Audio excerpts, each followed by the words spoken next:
Ano-ano nga ba ang mga dapat gawin bago, habang at pagkatapos ng sakuna? Panatilihing ligtas ang sarili at inyong mga mahal sa buhay mula sa banta ng bagyo, lindol at anumang krisis. Mula sa bulwagang pambalitaan ng Universidad ng Pilipinas, ang inyong boses at kasangga sa panahon ng sakuna. Ito ang Real Talk, Risk Education, Awareness and Life-Saving Talk. Tumutok at makilahok sa talakayan. Alamin ang mahahalagang hakbang tungo sa isang ligtas at panatag na komunidad. Samahan niyo kami tuwing Biyernes, alas 6 hanggang alas 7 ng gabi at alas 8 hanggang alas 9 naman ng umaga tuwing Linggo. Tandaan, laging ligtas ang may alam. Magandang hapon, Pilipinas! Isang makabuluhang talakayan ang matutunghayan ninyo ngayong hapon. Hatid namin sa inyo ang mga pinakabago at napapanahong impormasyon at usaping tungkol sa pangkaligtasan. Ating alamin ang mahahalagang hakbang tungo sa isang ligtas at panatag na komunidad. Ako po si Carla Briones mula sa Universidad ng Pilipinas Open University sa ilalim ng Master of Development Communication Program. At kayo po ay nakatutok ngayon sa Real Talk, Risk Education, Awareness, and Life-Saving Talk. Para sa ating unang episode po, pag-uusapan natin ang mga pangunahing kaalaman tungkol sa disaster risk reduction and management. Makakasama po natin siyempre ang ating guest ngayong araw, ang Development Officer 4 ng Department of Science and Technology at isang advocate of community-based resilience building, si Miss Rachel Ann Miranda. Magandang hapon po, ma'am, at welcome po sa Real Talk. Hi Carla, magandang hapon at maraming salamat sa paanyaya no para pag-usapan itong talaga namang timely at relevant na topic. Yes, ma'am. Well, hindi naman po talaga lingid sa nakakarami sa atin na ang Pilipinas po ay madalas talagang daanan ng bagyo at iba pang mga sakuna. Kumbaga, hindi po talaga siya maiiwasan, pero maaari po nating iligtas ang ating sarili mula sa banta ng iba't ibang kalamidad. So, simulan po natin, ma'am, sa mga terminolohiyang ginagamit. Kumbaga, yung ABCs of disaster. Ano po ba, ma'am, ang ibig sabihin ng disaster, calamity at hazard? At ano po yung pagkakaiba nila sa bawat isa? Ayan, maganda yung simula natin, no? Kasi madalas ginagamit yung term na natural disaster, no? Para i-describe yung mga nararamdaman nating insidente or emergency sa Pilipinas. Pero marami ng pagbabago sa usapin ng disaster risk reduction and management. Hindi lamang sa Pilipinas, pero worldwide. So, hindi na natin ginagamit yung terminology na natural disaster. I am passionately advocating na to use the term because it often connotes na parang iniisip ng tao na natural na nangyayari yung mga disaster, na it's an act of God or sadyang gawa ng nature, no? Kaya pag pinapadefine sa akin yung word na disaster, it's always about the disruption, no? Or yung hindi to normal. At kadalasan, dahil ito sa exposure natin o yung pagkalantad natin sa mga banta ng panganib o yung mga hazard na tinatawag. At dahil na rin, ito yung pinakamalaga, dahil wala tayong kakayanan. So, dahil sa marami na tayong kaalaman ngayon, masasabi natin no, na meron na tayong level of awareness kapag usapin ng mga hazards. Yung hazards naman, yun yung mga banta ng panganib. Nasabi mo kanina, Carla, na alam na natin sa Pilipinas na laging may bagyo, laging may earthquake, kasi yun yung ating exposure dahil sa ating geographic location. So, the Philippines is situated in what is called the Pacific Ring of Fire. So, ibig sabihin, nasa geologic plate tayo na maraming bulkan, maraming active fault. So, natural yun. It's because of our location.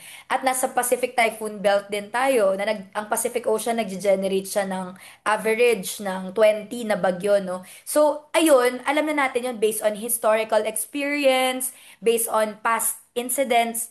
So, kapag mayroon tayong ganong kaalaman, ang dapat na nag-i-influence sa actions natin ay yung exposure natin. So, dapat pinapababa natin yung vulnerability natin o yung kahinaan natin, no? Kasama na doon yung kaalaman, yung mga pagtayo ng mga bahay sa mga hindi dapat na risk-prone areas. So, to distinguish the two, disaster is often a result of poor decision making, whether at the individual, family level, or even at the policy at the government level. So napakahalaga no nung pagpaplano bago pa man mangyari yung sakuna.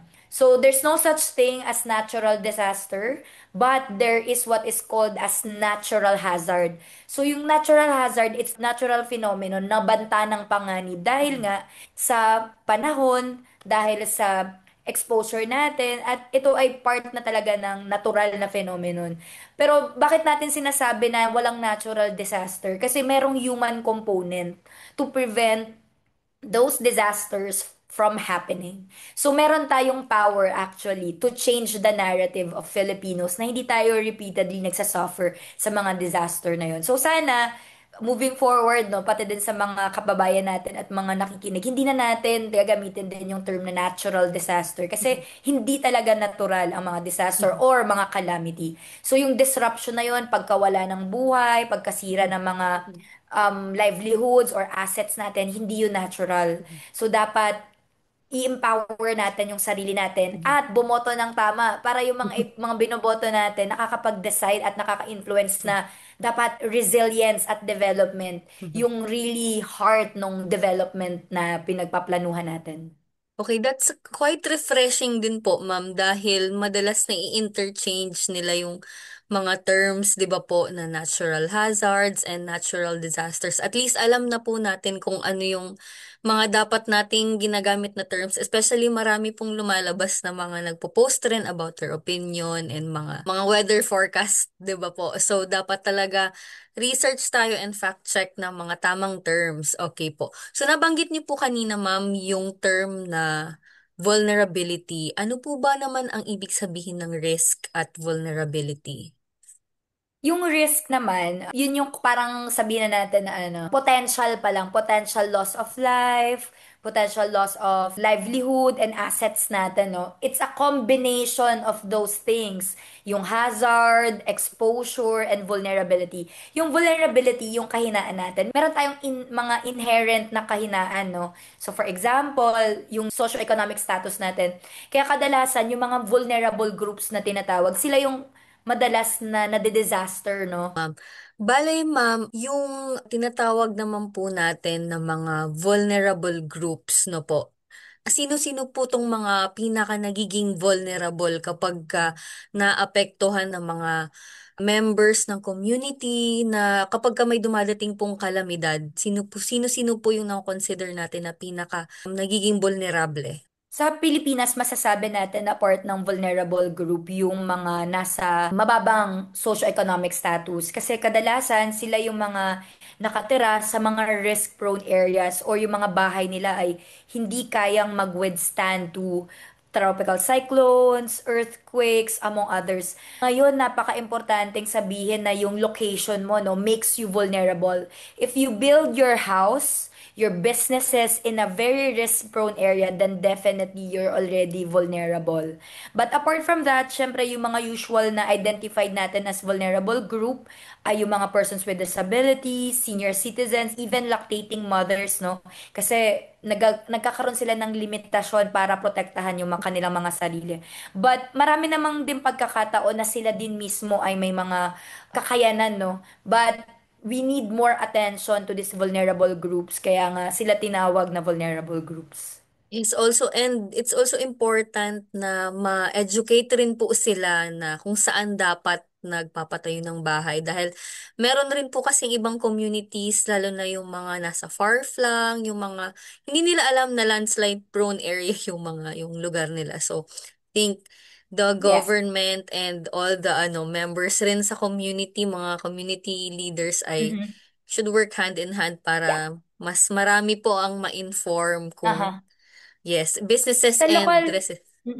sa lokal na pamahalaan, meron tinatawag na land use plan. So dun sa land use plan, minamarkahan na dun alin dapat yung mga zones na risk prone, no? Kaya nga sa amin, sa department namin, sa Department of Science and Technology, merong technology na tinatawag na Hazard Hunter PH. So, ito, free to and accessible para sa lahat ng mga tao sa Pilipinas. May internet ka lang sana na ma-access ito. Ilalagay mo lang kung ano yung location mo. By Mhm. simply doing that, nagge-generate na siya ng Mhm. multi-hazard risk Mhm. assessment. Ano yung pinakamalapit na fault sa lugar mo? Ano yung exposure to volcanic eruption or volcanic impacts, and even no, kung yung susceptibility mo to flooding. So, napakahalaga nung kaalaman na to para Mhm. maka-influence sa'yo sa tamang pagpaplano sa pagpapatayo ng bahay mo. Kung nakatayo ka na ng bahay, at least man lang yung mga retrofitting measures na tinatawag para naman handa ka no kung ano yung kumbaga Mhm. sang expose ka ng mga hazards. Para hindi rin nasasayang yung pagpapatayo po natin ng bahay, dapat alamin po natin kung Yes. paano bago po tayo, sayang naman ang gastos kung hindi natin i-educate yung sarili natin. Yun po, ma'am, hindi natin may iwasan syempre na naapektuhan tayo, no? Kahit siguro hindi tayo consider na yung lugar natin ay hindi landslide prone or hindi ganun ka vulnerable or susceptible sa kahit anong disaster or calamity. Pero ano po yung maaaring gawin ng isang individual or ng isang family para at least mabawasan man lang yung pinsala na maaaring maidulot sa kanila, no, kapag ka may dumarating na bagyo po or sabihin natin mga lindol, ganun po. Ayun, aside sa na-mention ko kanina about land use and making sure na your house is built to withstand a certain hazard, dapat according to building code or anong code ba yan na para sa pagpapatayo ng mga infrastruktura, napakahalaga nung prevention and mitigation. Mhm. Actually, merong tinatawag na apat na thematic pillars yung disaster risk reduction and management. And for me, prevention and mitigation is the most expensive, often overlooked. But if we prioritize it, it saves lives. So napakahalaga doon ng structural measures. So, yun na yung na mga na-mention natin. Building right the first time is very crucial. Kung saan kayo nakatira, saan yung mga businesses natin, among others. Pangalawa, yung kaalaman natin sa siyensya. Di Mhm. ba tayo, pag nakapag-aral ka, merong science na subject, mas ma-appreciate mo yun kapag ina-apply mo siya.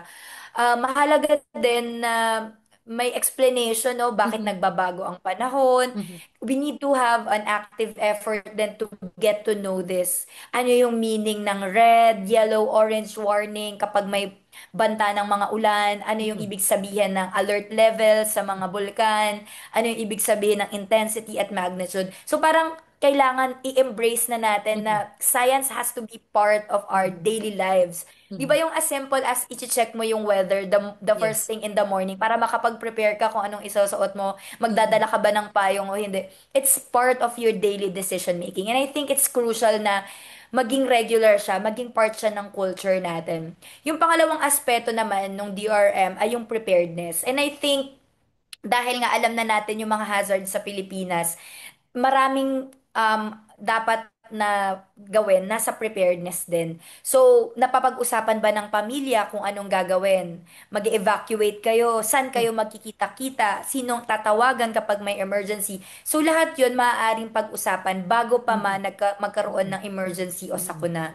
Kasi kapag napagplanuhan at napag-usapan ang Mhm. mga bagay na ito, parang mas malilesen yung Mhm. anxiety mo, yung Yes. panic mo, no? Yes. Kasi Mhm. napag-usapan na yun ng pamilya. And then yung part din ng preparedness, yung pagsasagawa o pagpa-participate ng mga drills. So for Mhm. example, sa earthquake, may alam na natin yung duck cover and hold Mhm. technique, no? It's a safety technique that will help you kapag merong mga falling objects to at least safeguard you hanggang matapos yung shaking. So, yung mga simpleng bagay na we often sometimes take for granted Mhm. or take it jokingly, but when we simulate these drills as if it's a real scenario, the more that it gets into our system.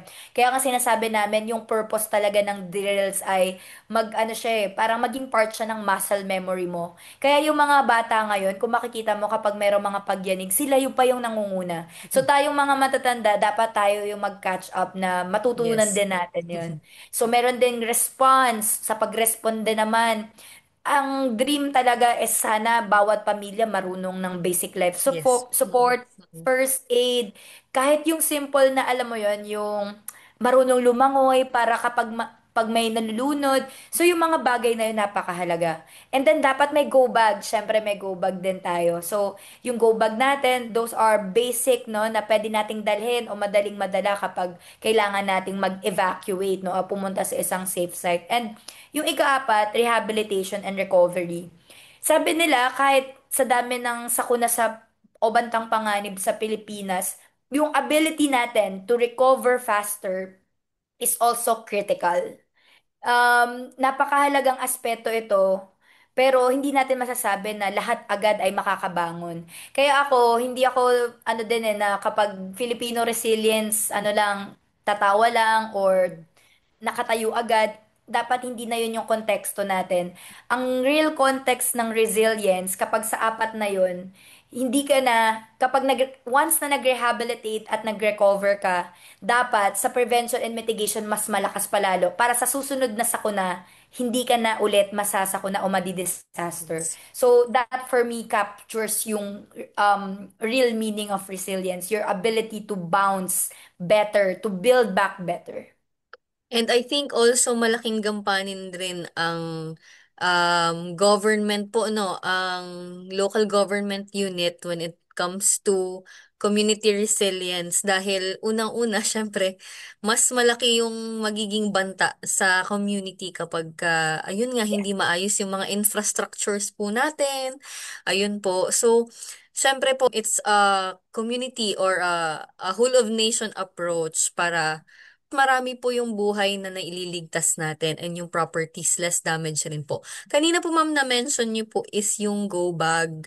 So ano po yung dapat na laman ng emergency kit or yung go bag? Kasi po na-mention na ni ma'am yung before, during, and after yung ano yung dapat nating gawin. Yun yung pagpaplano ng maayos. Ano dapat ang laman ng go bag bilang isang mabisang paraan sa pagpaplano? Yan. Una sa lahat, akala nung iba, parang pag go bag, kailangan bumili ka pa ng mga aesthetic na gamit, no? Hindi.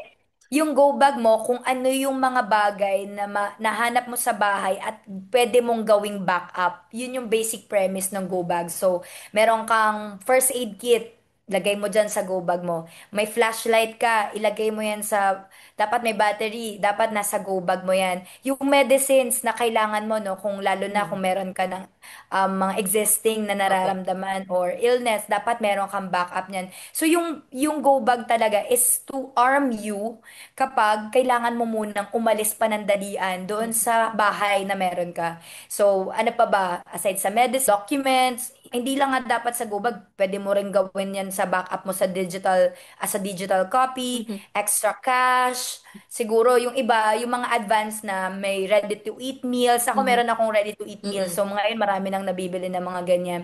Tapos, syempre, ang assumption natin, walang communication. So, Mhm. advance ka din, kung advance na din yung go bag mo, meron ka din yung radio Mhm. na as in yung makikinig ka. Mm. Ngayon, meron din mga tao na nagpe-prepare, yung mga doomsday prepper talaga. Meron silang radio naman for communication. Tapos, Mm. nakasave na sa kanila ano yung satellite or radio codes ng Philippine Red Cross, Philippine National Police, or ng NDRRMC or your local DRMC. So, napakahalaga ng backup na Mhm. mechanism na yun. Pero, hindi yun kailangan ganun, no? Mhm. Sabihin na natin na kung ano yung mga kailangan mo na Mm. kailangan mong i-backup, dapat nandun sa go bag. Mhm. Pero napaka-essential talaga ng medical kit. Kasi para kapag merong threatening situations or nasugatan ka, makapag-provide ka man lang ng paunang ano no, Mm. pag-address nung kung ano man yung injury na meron ka. So it's very important po talaga na at least meron tayong basic knowledge when it comes to first aid and yun, basic life support. And I think meron rin ino-offer ang iba't ibang government agencies para sa mga pa-training katulad po ng Department of Health. Nagko-conduct po sila ng training sa barangay, sa mga bata when it comes to BLS and standard first aid. So mainam rin po na nagtatanong rin po tayo ano po sa ating local government Yes. unit para sa Tsaka Mhm. Yes, ma'am. Kadalasan libre din naman yan. So, Exactly po. maaari din mag-organisa yung mga youth groups Mhm. or SK. Kung mo naghahanap kayo ng proyekto, ayan, kadalasan ko-coordinate lang or magle-letter lang sa mga ahensya na ito. And then for Mm. sure, they would be happy to provide these trainings. Opo, meron po, libre po siyang pinoprovide ng mga iba't ibang agencies, no? Ang alam ko po, tulad nga po ng DOH ay kasama siya sa mga provisions na ginagawa po talaga quarterly or at least more than twice ata annually. So, magtatanong po tayo kung ano yung mga access sites ng mga government agencies for capacity building rin natin. So, yun po ma'am, kumbaga importante na nagkakaroon rin ng communication plan ano po ang family or ang isang individual. So ano po yung pwede nilang mga sites or mga reliable sources po of information pagdating sa mga updates patungkol po sa calamities and mga bagyo po. And gaano po kahalaga na nagiging ano ba tawag dito? Gaano kahalaga na lagi po tayong nakaantabay sa mga sources na ito? Ngayon, with the redundancy of information no, out in the social media, and marami tayong nababasa, napakahalaga no, na nagre-rely tayo dun sa mga official at nasa mandated Mm. agencies. Siyempre, pagdating sa bagyo, meron tayo yung DOST Pag-asa. Mm. And pagdating naman sa mga lindol, volcanic eruption, and even tsunami, andyan naman ang DOST PHIVOX. Pag-usapin naman ng mga rain-induced landslides and flooding, andyan naman ang DNR-MGB. So, yung mga ahensya na yan, meron na sila kasing mga data collection mechanisms kung saan ginagather nila to, no, at regularly nila minomonitor para ipagbigay alam sa publiko kung Mm. ano yung mga potential na maaaring maging impacts nito sa mamamayan natin. So, lahat ng yan, regular sila nag-a-update sa Facebook, alam ko sa website nila, and Mhm. kadalasan po, no, yung mga warning natin, sinesend din po yan through Mhm. NDRMC, yung Mhm. mga nare-receive natin na mga text message. So, napakahalaga na nakaantabay po tayo dyan. Marami silang websites actually. So, sa Fivox, ang dami naming mga apps. So, we have Volcano PH app, yung Georisk Philippines. Yung Georisk Philippines, mas kabuuan na siya. Nandun na yung multi-hazard assessment na sinabi ko kanina, yung Hazard Hunter PH. Yung sa Pag-asa naman, yung panahon na website. So doon nakikita natin kung ano yung mga bantang mga bagyo, papasok ba siya sa Philippine Area of Responsibility. So dapat antabayan natin yun. At tayo mismo, no, mag-check tayo. Hindi lang Mhm. tuwing may bagyo.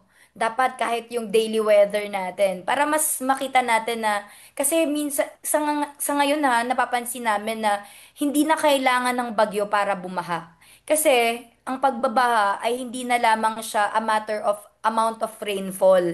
It includes also, are we good in waste management, yung tamang pagpaplano sa kalupaan? Kasi nga, kung masyadong urbanized yung area at hindi na pagplanuhan yung waste management, marami ng considerations kung bakit nagbabaha ang isang lugar. Kaya dapat antabayanan natin yun. And kung nakatira ka sa river, ayan, kasi parang may mga balita ngayon, nag-overflow yung river. So may mga markers oftentimes yung mga rivers natin. So dapat tayo, meron na rin tayong level of awareness dahil nga kung malapit tayo sa mga ganito. And storm surge, kung malapit ka sa coastal Mhm. area. So lahat ng ito ay accessible naman sa ngayon. And pasalamat din tayo sa mga media groups natin kasi Mhm. isa rin sila sa mga kapartner ng mga Mhm. science agencies natin sa pagbabahagi nitong mga impormasyon na to na makaabot talaga siya kahit dun sa mga far-flung areas. Opo, importante rin na ating chinecheck kung talagang official Facebook pages at official website po ito dahil marami rin po kasi talagang lumalabas na nagbibigay rin ng kani-kanilang opinion about the weather every day. So dapat talaga po mag-rely lang po tayo sa mga official statements and Yeah. announcements po ng Oo. tulad ng DOST Pag-asa. So, Saka, ikakatlang, dagdag ko lang, Carla, opo, sige kasi po. akala nila kapag mahina lang yung bagyo, hindi na siya agad magiging disaster. Remember, yung pinakaunang sinabi ko kanina, maaari itong maging disaster kung walang tamang paghahanda. So kahit mahina pa yung bagyo, kung hindi maayos yung sistema natin, yung infrastructure, yung exposure natin, magiging disaster pa rin siya. So we have to treat this natural hazards as and the warnings na dapat seryosohin natin, no, para maiwasan natin maging disaster yung mga hazard na ito. Exactly po. So, preparedness talaga po is very important. Ayan po, ang next question po natin, ma'am, is ano po ba dapat ang gawin kapag ka nagbigay ng babala or ng early warning alert ang pag-asa? Meron po tayong mga natatanggap, di ba po yung orange rainfall, etc. Pwede niyo po ba sa aming ipaliwanag ito? Ayan. So, pag meron tayong nare-receive na mga alerts or notification, ibig sabihin may bantang panganib or yung hazard nga na tinatawag natin. Yung mga usual na nababasa natin, una, yung tropical cyclone wind signal. Dati, iba yata yung tawag dito, public storm warning signal. So, binago siya kasi ang akala ng mga tao, yung signal, ibig sabihin may kasamang ulan. Pero in reality, yung tropical cyclone wind signal ay para nga sa lakas ng hangin. So, yung gustiness ng wind nung dala ng bagyo.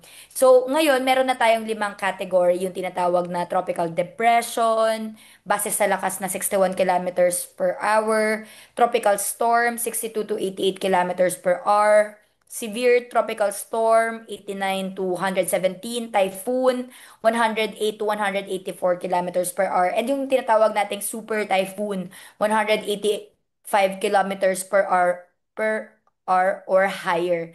So, yung ibig sabihin nito, yung lakas ng hangin, ayun yung minimension natin na tropical depression ba siya. Actually, yung isa pang napapansin ko, even sa mga news outlet, lahat tinatawag typhoon. Mm. Pero in reality, it's a tropical cyclone. Typhoon is a very specific category na dapat ito yung lakas. So yun din yung binabago natin, no, na hindi lahat ng tropical cyclone ay typhoon, but a typhoon is a tropical cyclone. So kapag naka-receive tayo, for example, sinabi na signal number one, ayan, signal number one, ibig sabihin nun, nasa ganun siyang category yung wind at meron kayong kaukulan na oras, no? Usually, lalabas yan. Meron kang signal number one, you have 48 hours or more, I think, to prepare. Mhm. So, yung signal, ibig sabihin, meron ka pang window to prepare bago mo maranasan or ma-experience, no, yung mga banta ng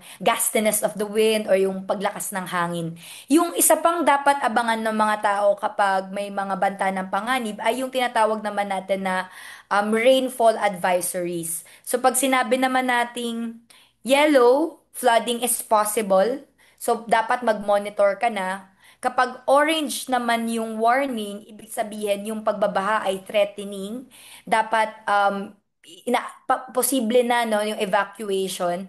At kapag red naman yung warning, serious flooding na yung inaasahan at dapat mag-evacuate ka na. So yung mga warning na to, ito yung mga ano ba to, parang kumbaga thresholds or trigger bago mo pa maranasan yung mas malaking epekto ng banta ng panganib. Kaya kung mapapansin mo rin, Carla, kahit walang bagyo, nag-i-issue rin minsan ng mga color-coded rainfall warning kasi kahit yung mga shear line, habagat, amihan, meron sila mga dalang pag-ulan. So dapat kapag na-receive mo yon, dapat mayroon siyang kaukulan na tamang paghahanda. So ulitin lang natin, ma'am, saan po dapat sila lumikas? Anong warning dapat sila lumikas? Well, depende pa rin yun sa context mo, sa lokasyon mo. Pero usually, for rainfall, kapag red na yung warning, dapat yun ang evacuation. Pero kung ako sa kanila, dun sa orange pa lang, preparing to evacuate. Mhm. At kung historically, alam mo nang laging binabaha yung lugar mo o yung bahay mo, laging umaabot ng mataas yung Mm-mm. pagbabaha, kahit pa abot mga sa tuhod mo lang yan, Mm-mm. dapat ina-anticipate mo na yung worst case scenario. Mm-mm. Dapat sumunod na tayo sa mga otoridad at mag-evacuate na. Opo, kasi actually naramdaman ko po yun, ma'am, dahil kami talaga sa Sentrong Legazpi, which is quite ironic for me. Kasi bahain po talaga sa Legazpi, and dun sa may barangay namin, Barangay 33, malapit po sa may ano lang, sa may sentro lang po ng ano, bilihan, malapit sa mall. Nung Christine, talagang yun yung naging isa sa mga traumatic rin, considered traumatic experience dahil first time pong abutin ng baha yung bahay namin. So, I think it's also important na hindi natin ina-underestimate yung ano, yung dumarating na ano na bagyo dahil yun never po namin inexpect na aabutin talaga ng bahay. Buti na lang po may ano rin nakapag-prepare din sa bahay at nakapag-evacuate early. Actually hindi naman po siya early pero kumbaga paglabas ko ay umabot na ng bewang pero kumbaga tumawid lang din kami sa malapit na ano parang hotel para makapag-evacuate. So I guess tama po yung sinabi ni ma'am na kung meron na po talagang history dahil after noon ay, kumbaga kahit na may mga, hindi namin sure kung malakas yung bagyo, pero nag-evacuate na rin po talaga kami kaagad kasi para maiwasan na yung mga ganong pangyayari ulit. So, mainam talaga na ano, we learn our lesson and stay prepared. Kumbaga. Yes. Kaya nga So, meron lagi namin binabahagi na disasters often happen when we forget the last one. So dapat i-embed natin yung mm-mm, memories na yun, yung historical memories natin. mm-mm, And sa totoo lang, yung it could only get sabihin na natin na mas lalala yung mga or worst case scenario yung mga mangyayari. But kung hindi man umabot sa ganong punto, but at least you're prepared, no? You mm-mm, anticipated for this scenarios. Yun yung mahalaga, mm-mm, parang nagkikreate ka ng scenario, mga possibilities na mm-mm, pag ito ba ginawa mo, pag ito yung ulan. mm-mm. Kasi syempre tandaan nga natin, no, hindi na lang siya sa amount of rainfall, pero Opo. pati yung drainage natin. So, it's a very complex thing na hindi natin pwedeng sabihin na pag ito lang, isang Mm-mm. direction lang siya. Kaya marami ng probabilities na tinatawag. Opo, siguro wag na rin nating antayin na parang yung authorities pa yung ano sa atin, magpa-evacuate kasi meron din po talagang mga cases na syempre po nahihirapan silang umalis Yes. dahil yung ano nila bahay, yung mga alaga Mhm. nilang hayop. Pero dapat po kumbaga kapag ka meron na talagang past experience, especially dun kung bahain Mhm. yung lugar, tayo na po yung mismong Yes. mag-take ng Aha. measures, 'di ba po? So, Tsaka uh, alamin nyo yung pinakamalapit na evacuation yes. center sa inyo. Yun, napakahalaga nun kasi yun yung safe site natin. Yes, correct po 'yon. And moving on to the next question po, ma'am. Um ano naman po yung mga ginagawa ng mga interventions po ng government or ng DOST po na programa or mga action din po para at least mas ma-equip po yung community natin ah, kapag kami mga dumarating po ng mga bagyo or lindol or anumang sakuna, ano po yung mga interventions po ng government? Well, sa Department of Science and Technology, actually yung frontline agencies talaga namin ay yung DOST, PHIVOX, and Pag-asa.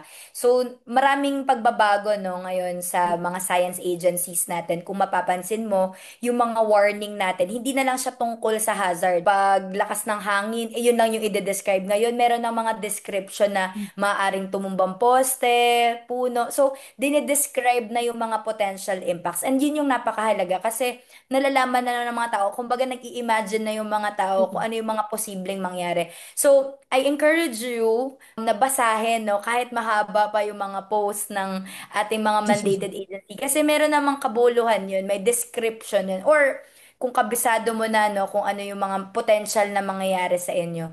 So, napakahalaga na matranslate natin yung hazard information into impacts to people para mas maging relatable. So yun yung isa sa major na ginagawa ngayon ng government to make sure na mas nararamdaman ng mga tao. Hindi na lang siya parang ano ba yung 61 kilometers per hour. Meron ng equivalent Mm-mm. ano yung impact niya. Same din sa pagyanig. Ano bang ibig sabihin ng intensity 3, intensity 5, intensity 7. So meron tayong tinatawag na PEIS, Philippine Earthquake Intensity Scale. Kaya nga kapag may mga tao nagde-describe, laging dinedescribe yung lindol, sabi malakas. Hindi lahat ng lindol malakas. So balikan mo yung PEIS, sasabihin nun, nahilo ka ba? Hindi ka ba makatayo? Baka intensity 3 or 4 yan. Bumagsak ba yung cabinet mo? Intensity 5. Nakikita mo na yung mga crack, intensity 7. So may mga descriptions tayo na ginagamit, no? So yun din, dapat i-increase din natin yung way natin of describing things para hindi tayo magpanic lalo kasi alam na ano yung dapat na alarming na situation. So, ngayon sa DOST, we're doing what we call as Handa Pilipinas. So, handa, actually may dalawa siyang meaning. Yung handa, mag-ready ka, 'di ba? Yung parang call to action or yung handa as an end state. Kaya Handa Pilipinas. So, right now, what we're doing, actually, I'm co-leading that project. So, we're visiting regions in the Philippines to do an exposition of disaster risk reduction and management technologies. So, pinaparamdam namin sa kanila yung mga teknolohiya, abot kamay nila, na maiintindihan din nila yung siyensya at mas parang magiging part ng day-to-day lives ng mga kababayan natin. So, napakahalaga na hindi tayo manibago sa mga ganitong teknolohiya. Mas gamitin natin ito para makatulong kung paano natin mas mapaghahandaan yung mga sakuna.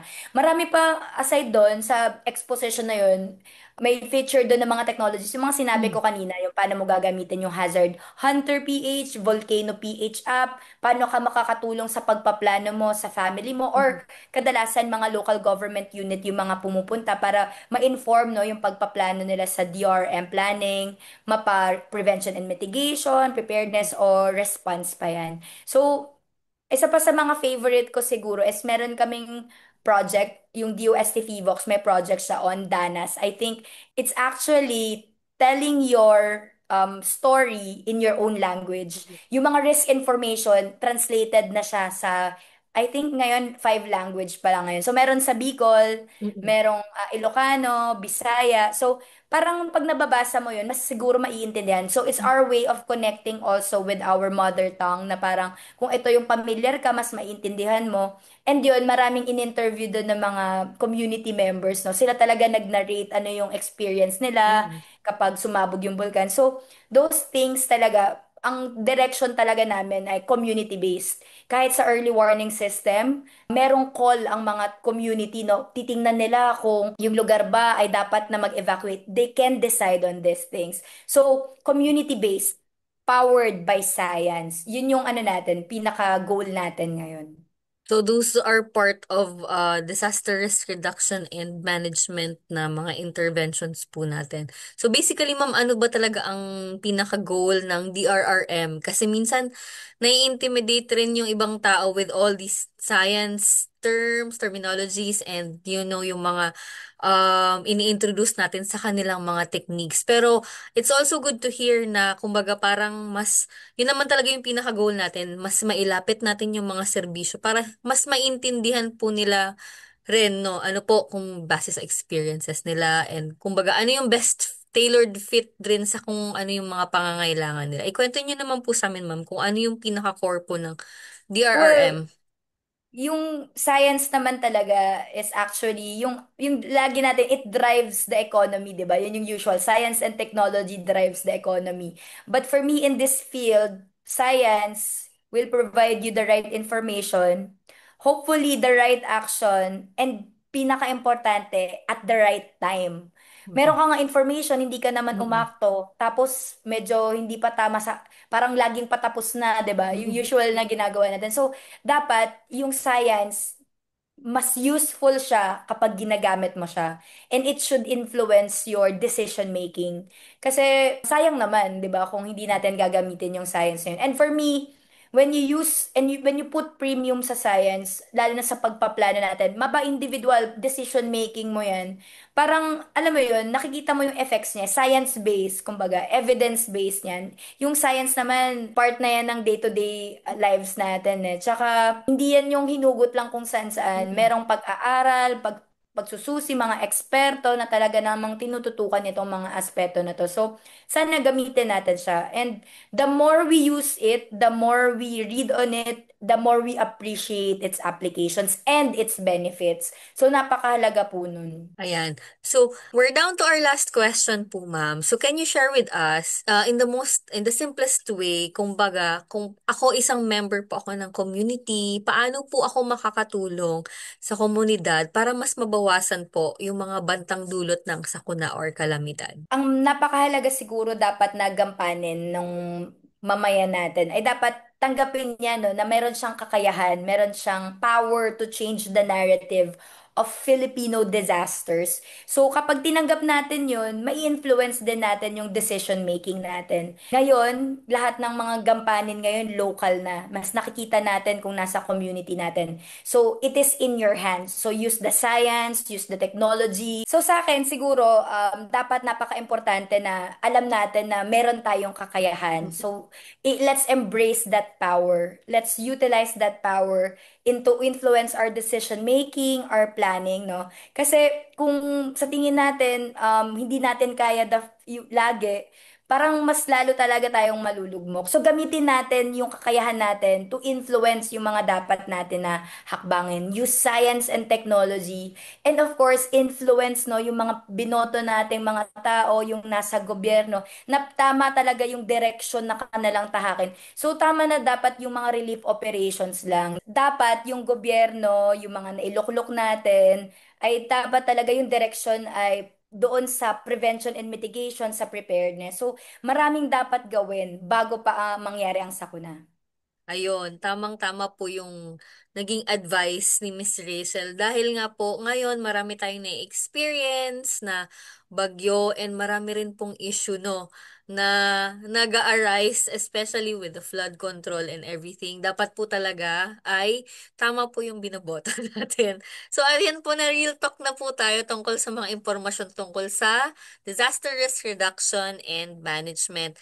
Maraming salamat po, Ma'am Rachel, sa pagsama sa aming kauna-unahang episode. Bago po tayo magtapos, meron po ba kayong last message po sa lahat po ng nakatutok sa ating programa ngayon? So, tandaan natin, there's no such thing as natural disaster, only natural hazard.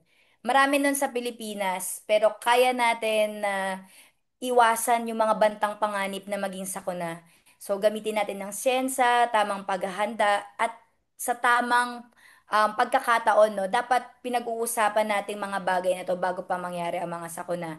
At tandaan din natin na meron po tayong kapangyarihan para i-influence yung gagawin natin at gagawin ng gobyerno. So, let's encourage our local government, our barangay, our national government to gears more towards to the developmental approach. And for me, the ultimate purpose of resilience building is to really uplift the lives of the most vulnerable.